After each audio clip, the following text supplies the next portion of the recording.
ध्यायेत् शारदचन्द्रसुन्दरमुखम्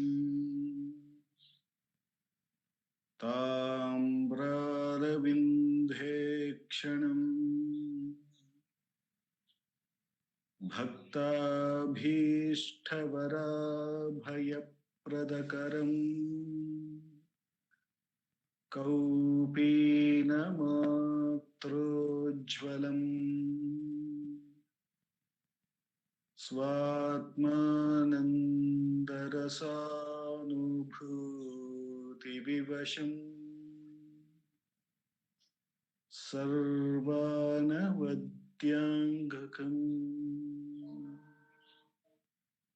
श्रीमन्तं श्रीरमणीश्वरं गुरुवरं योगासनाध्यासितं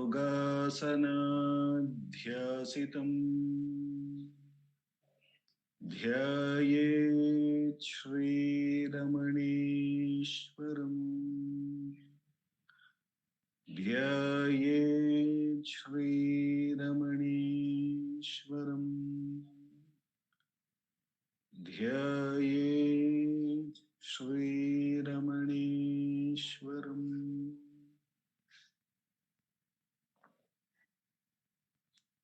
हृदयकुहरमध्ये केवलं ब्रह्ममात्रम् यहमहमिति साक्षात् आत्मरूपेण भाति। हृदि विषमनसा स्वं चिन्वतामज्जतव पवनचलनरोधात् आत्मनिष्ठो भवत्वम्। Namo Ramana. We will commence this Friday evening Atma Vichara session by listening to Bhagavan's Upadesham.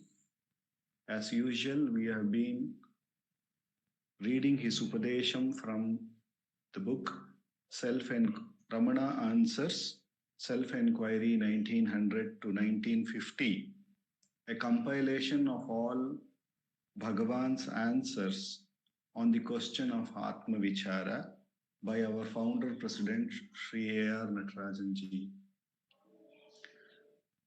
Following the reading of the Upadesham, by his grace, we will contemplate on the teachings and then followed by a 20 minutes Atma Vichara session.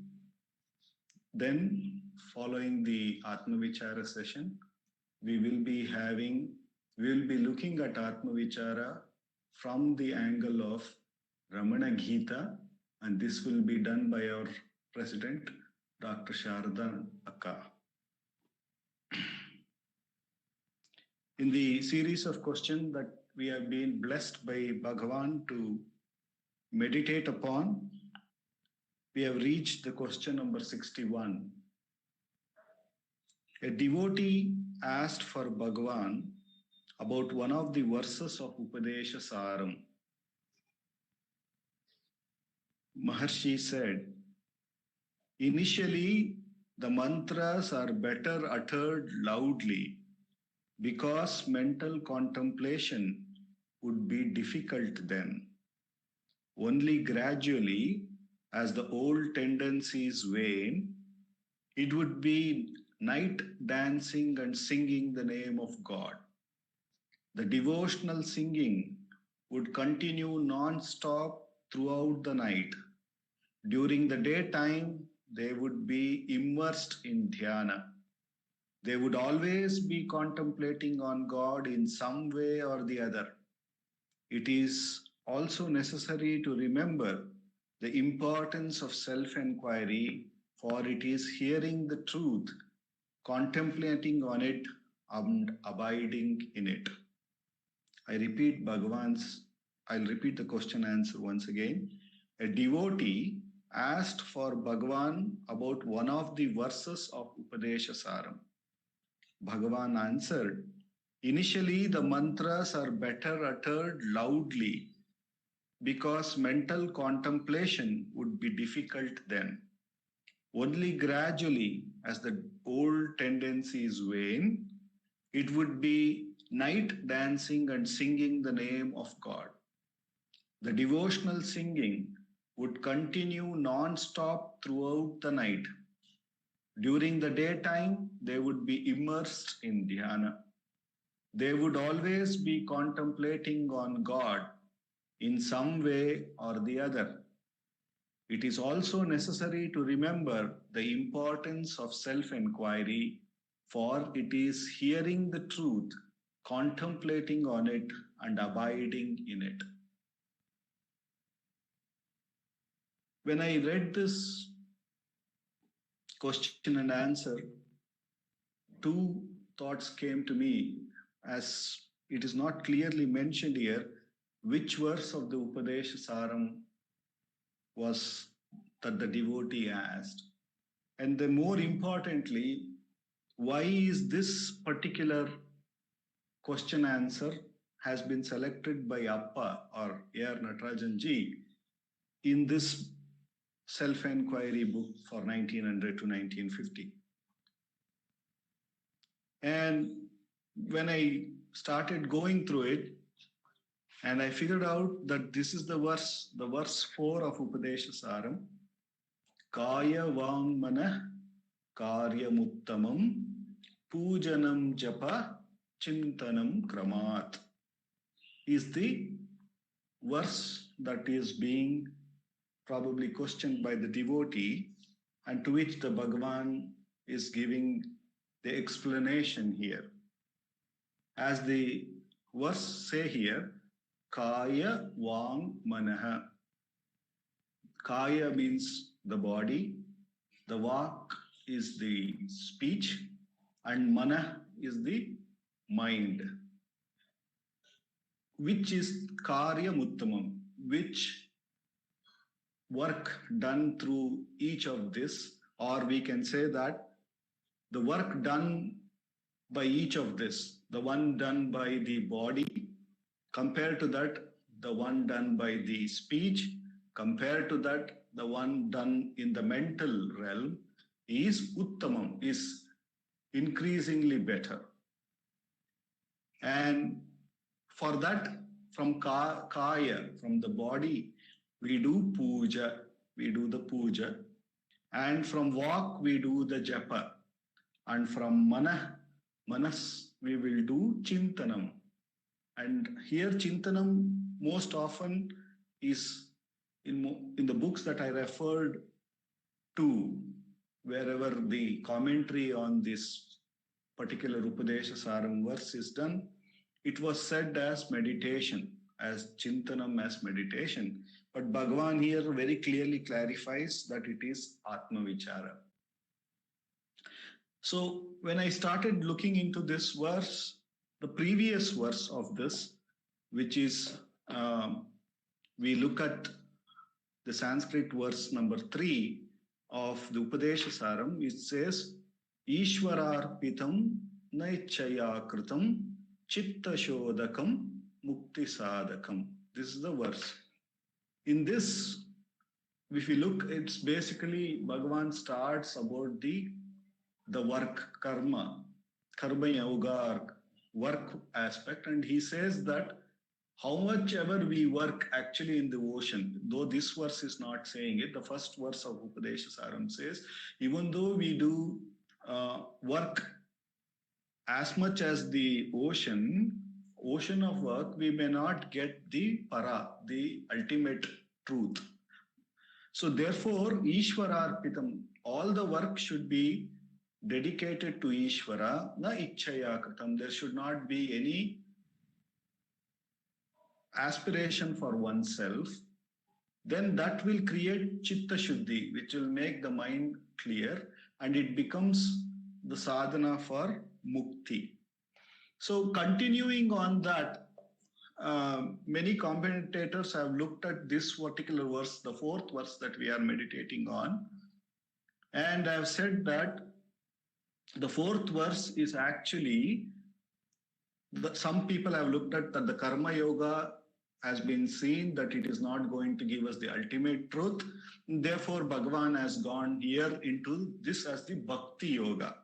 This is the bhakti yoga which Bhagavan is starting from.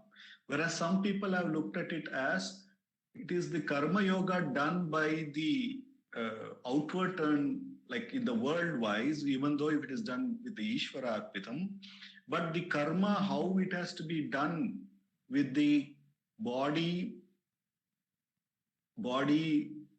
then walk, that is speech, and then manas. How is that to be continued, and how that karma is better, is what has been some of the other commentators' perspective on this verse.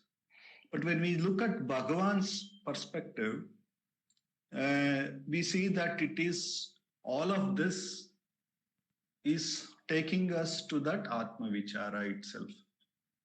And how, when I just contemplated a little bit on it, this is what I found. Often we have seen that in our Vichara, in our self-inquiry sessions that we have had, we have seen both Gnana and Bhakti as the two wings of the bird. Both are necessary.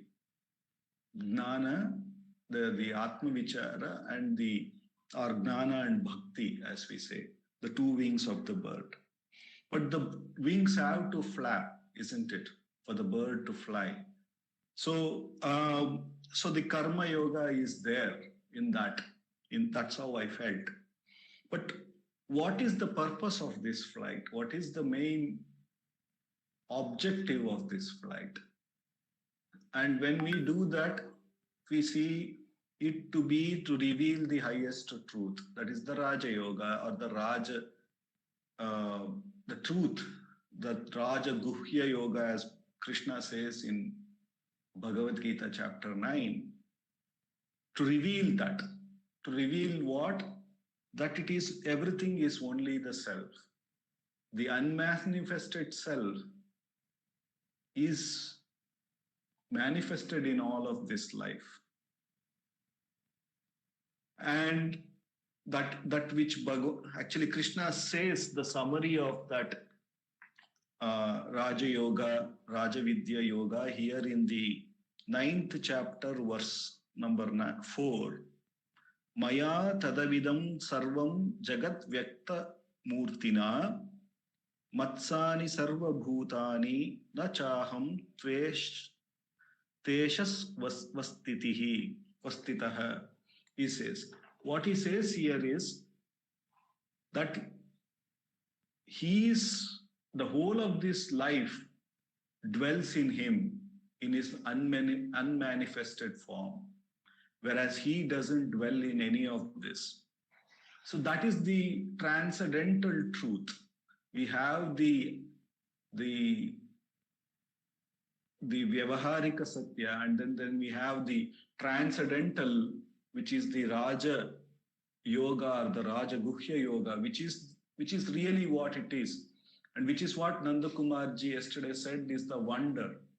It is the wonder that the unmanifested, in the unmanifested, this whole thing seems to be sustained. Everything is within that, and it is all dwelling in it. And yet, the unmanifested is not touched by the way this is dwelled. However, the life is dwelling, it is not touched by it. And to recognize, to understand that, is what Bhagavan has given us this Atma Vichara here.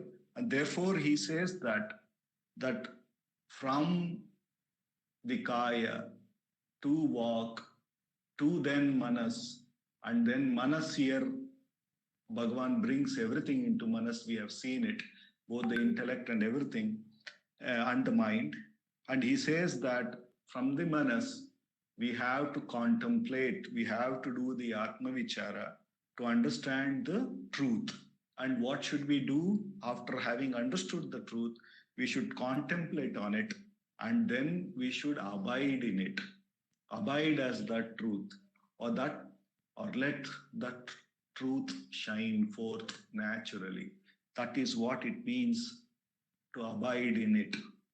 So Bhagavan has given, therefore I felt Appa or A.R. Natarajan Mama has selected this particular discussion because it highlights the importance of Atma Vichara over the how Bhagavan says the who am I is the culminating question which we may have to ask from whichever path that we may go, and that is the toll that we have to pay. The I, which is simply claiming everything as being done by it, as known by it, as the one who can divide everything, finally has to bow down to that truth, having understood that it is all the self, and it is everything is in the self. All the life is dwelling in the self. It is sustained by the self. It is the manifestation of that unmanifest, and and and it is yet untouched by how this whole thing is, however it dwells. So to understand that, to reach that truth and let that truth shine forth with the eye not making any claim, let that wonder shine, how that unmanifest as manifested and sustaining everything, letting that do its take its course, and not to let this ego in any which way make the claim, to recognize that through the vichara is what Bhagavan has given us, this direct path of Atma Vichara. And in Atma Vichara, every thought that rises, it is this ego making a claim or making a meaning out of something that is happening in the life. And Bhagavan says, inquire to whom is this? And moment we inquire, we recognize it is for me, it is not for anybody else. It's I who is recognizing this thought or who is thinking about this thought. And he asks us to really inquire, who am I? What is the reality of the I? The reality of the I, when we inquire, we see that it is only a thought, but it is appearing in that awareness. It is the awareness which is the one which knows really, which is the one which is aware, and yet untouched by the way the life had manifested. Even though it gave the light to it, it is not touched by it. And that recognition comes by inquiring, who am I? And by repeated practice, Bhagavan assures that the mind, or which we can say the intellect, the ego, everything, will surrender, will abide in that truth and let that truth shine forth, that natural truth which is there, the transcendental manifesting as all of this. Let that, it will surrender to that and let that truth shine forth, and it abides in that. And that is the whole purpose of this Atma Vichara. And Bhagavan assures by repeated practice, the mind will gain enough strength to remain at that source, that reality which alone is. With the immense grace of Bhagavan, for the next 20 minutes, let us do Atma Vichara.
Ramana. Thank you all. Over to Sharda Akka for the talk of Atma Vichara through Ramana Geeta.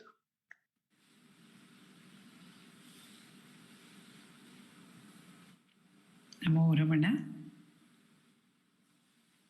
Prostrations to Ramana, shining as the self in all beings. By the immense grace of that self, manifest as Ramana, we have been practicing self-inquiry and meditating upon the answers of Bhagavan to the questions of devotees. And we continue to meditate upon Bhagavan's answers to the questions of devotees as recorded in the Ramana Geeta. And in the first chapter, we have the questioning by Ganapati Muni. And Ganapati Muni has asked Bhagavan several questions. He has asked whether Satya Viveka alone can liberate. He has asked whether Shastra Vichara, deliberating on Shastras, is enough to get liberation. And in the first answers, Bhagavan pointed out to us how Satya Viveka cannot bring liberation, and only Atmanishtha will bring liberation. However, Satya Viveka will result in Vairagya, and that Vairagya will in turn lead us to self-abidance, because unless we are disinterested in objects, we may not turn inside to the self. So, Bhagavan says that Vairagya is created by Satya Viveka, but when the abidance happens, the Jnani, for the Jnani, there is no Satya and Asatya, because the self, which alone is all inclusive. There is no duality, because to say something is real, something is unreal, is possible only in the realm of duality.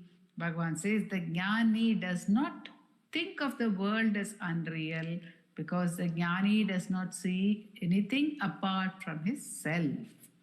So there is only the self, and the self is the truth, the only truth.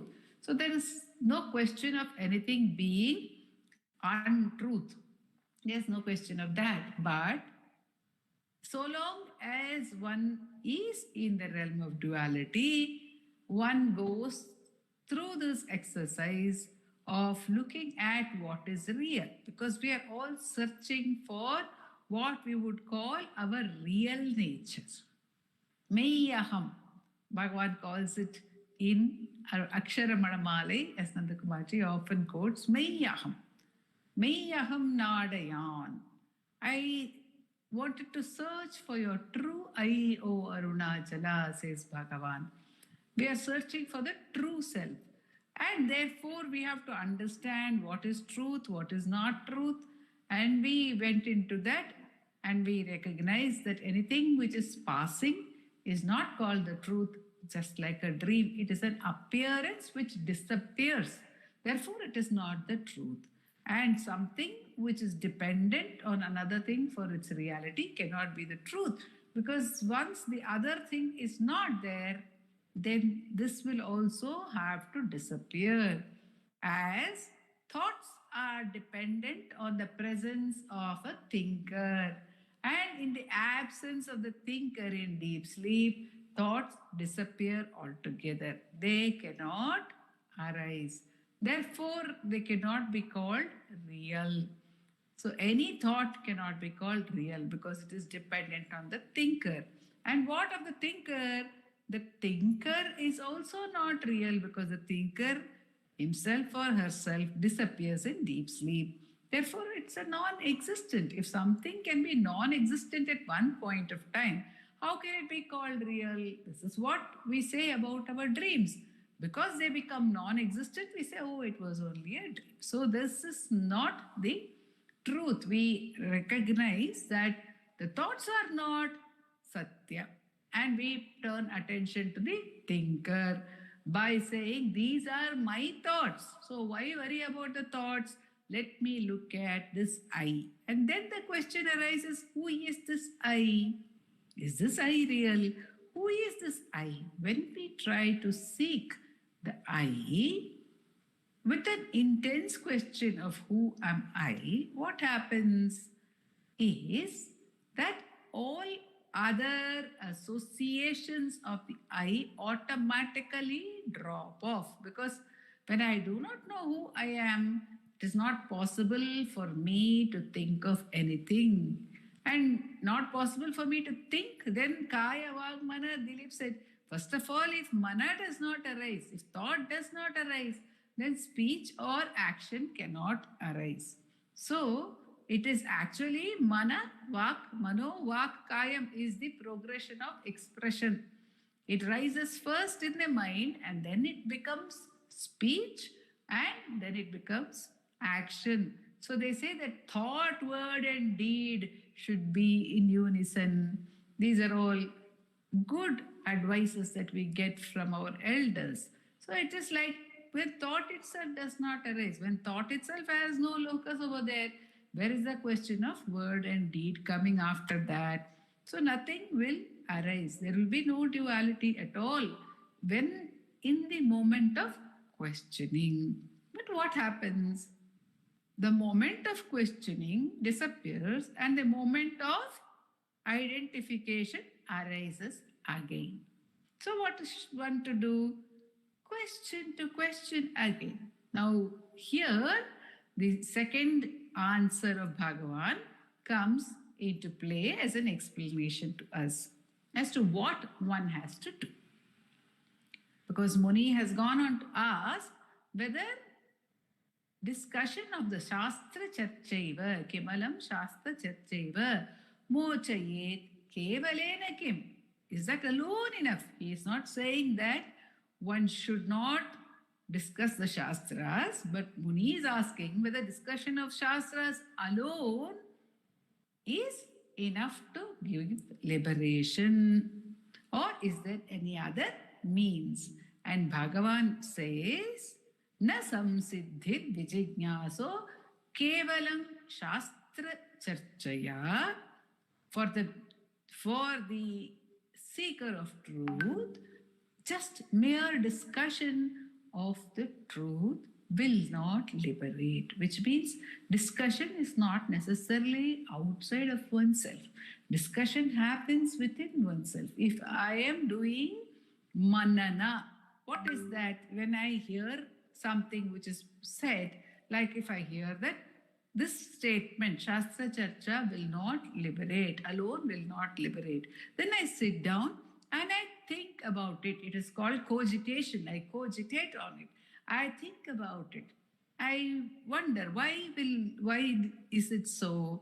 And what does Bhagavan mean by this? And I might come to a point of understanding. Oh, what Bhagavan means is this. When Bhagavan says, ask yourself, who am I?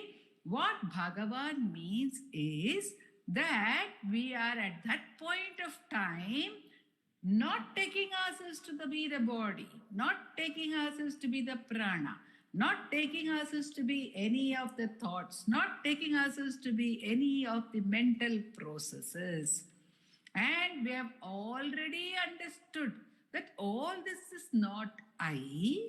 Therefore, we are asking ourselves, who am I?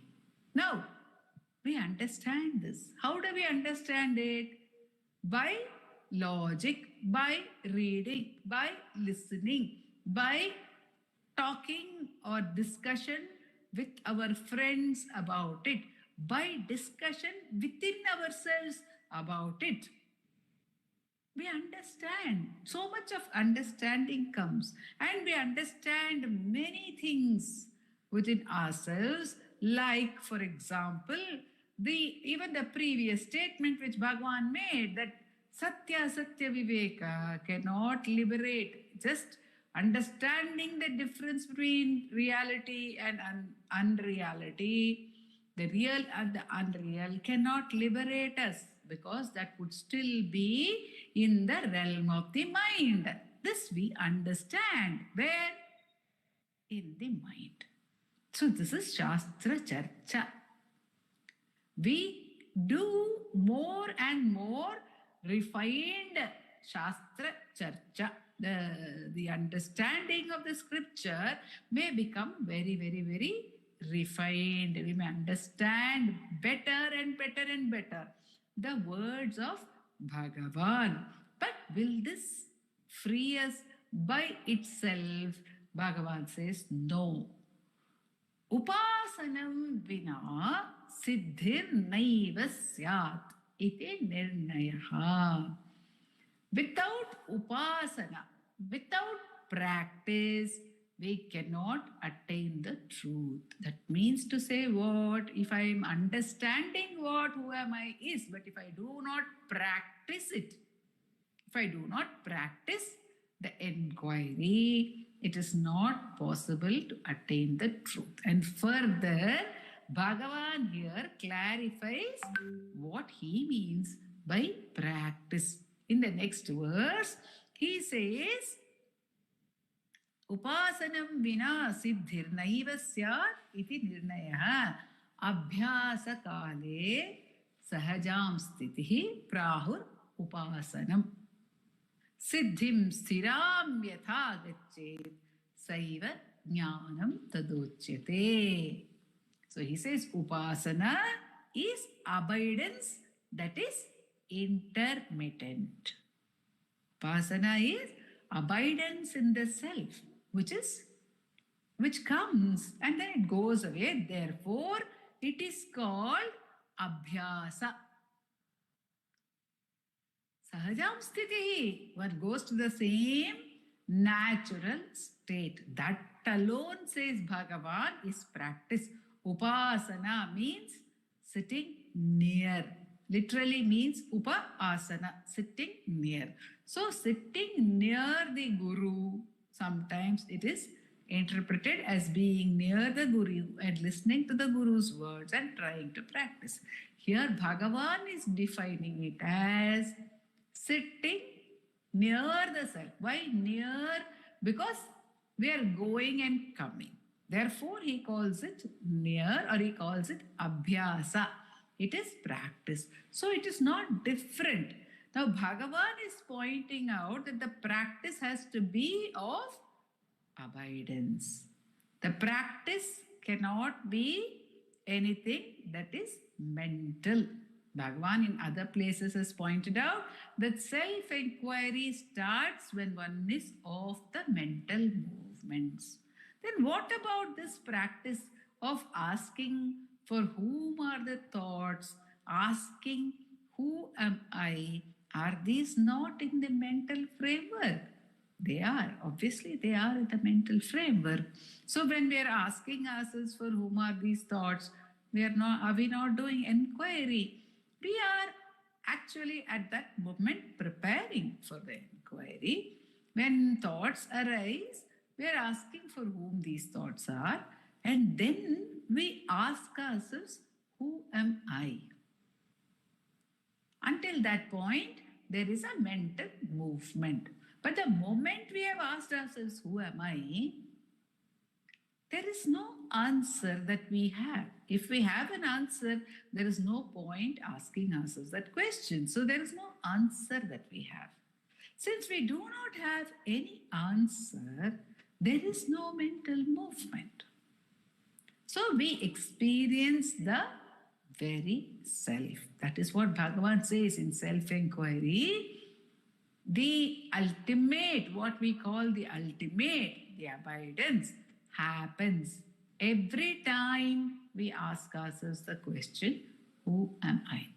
But what may be the case is that the experience may be so fleeting, so very minuscule as it were, so so it is hardly visible to us. It's not visible to us initially. But as time goes on, as Dilip and Nandakumarji keep on saying in their sessions, with repeated practice, when we again and again seek to find the I, it is the I which is seeking to find its own true nature. But what it is doing is, it is accepting that it does not know. It is ready to remain with the unknown. And the more it is ready to remain with the unknown, the simpler and the more direct it becomes to experience the self, because the self is outside the realm of the known. The self is not unknown. It cannot be called something which is unknown, but it cannot be called something which is known. It is outside the realm of the known. And it is the tendency of the mind to seek the known, the Vishaya. Therefore, Bhagavan says in the next verse of the same answer, he says, Vishayan samparityajya.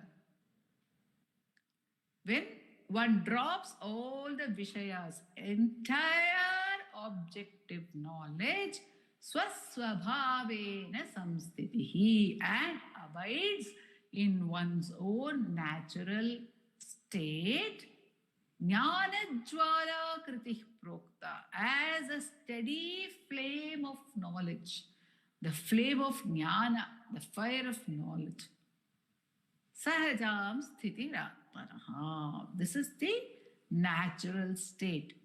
So he says that during Abhyasa, one comes and goes from this natural state, and once it is steady, what is that natural state? It is a state in which the flame of knowledge is burning steadily. It is ablaze, the flame of knowledge, and there is no object whatsoever. Vishayan samparityajya.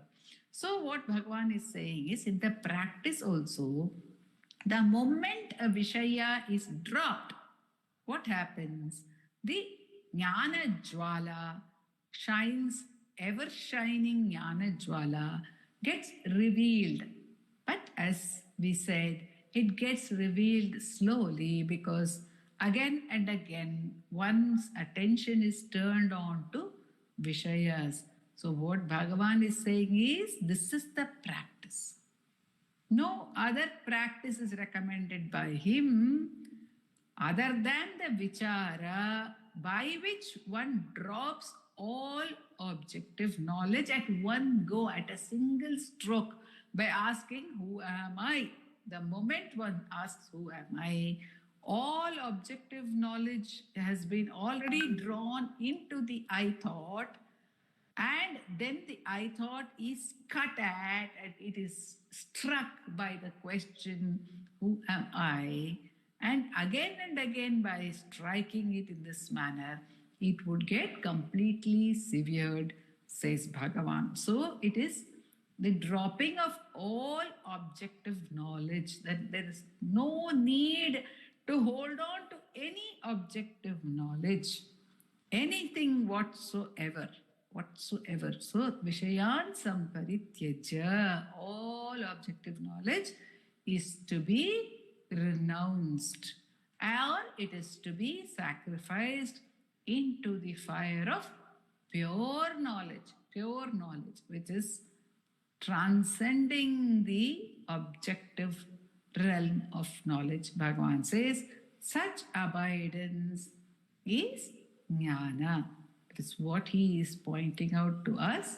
And he has also said very kindly, compassionately, that we are touching that state even during practice. In the self-inquiry, we are repeatedly touching the state. So we are reaching it. We are reaching home. Only thing is, we are going out again and again. But there will come a time when we will recognize that there is no need to go out. As he says in many examples of his, there will no more be any need to venture out, but one can enjoy the fullness of one's home at all times in the totality of the peace, which is also the totality of grace. Om Namo Bhagavate Sri Ramanaya.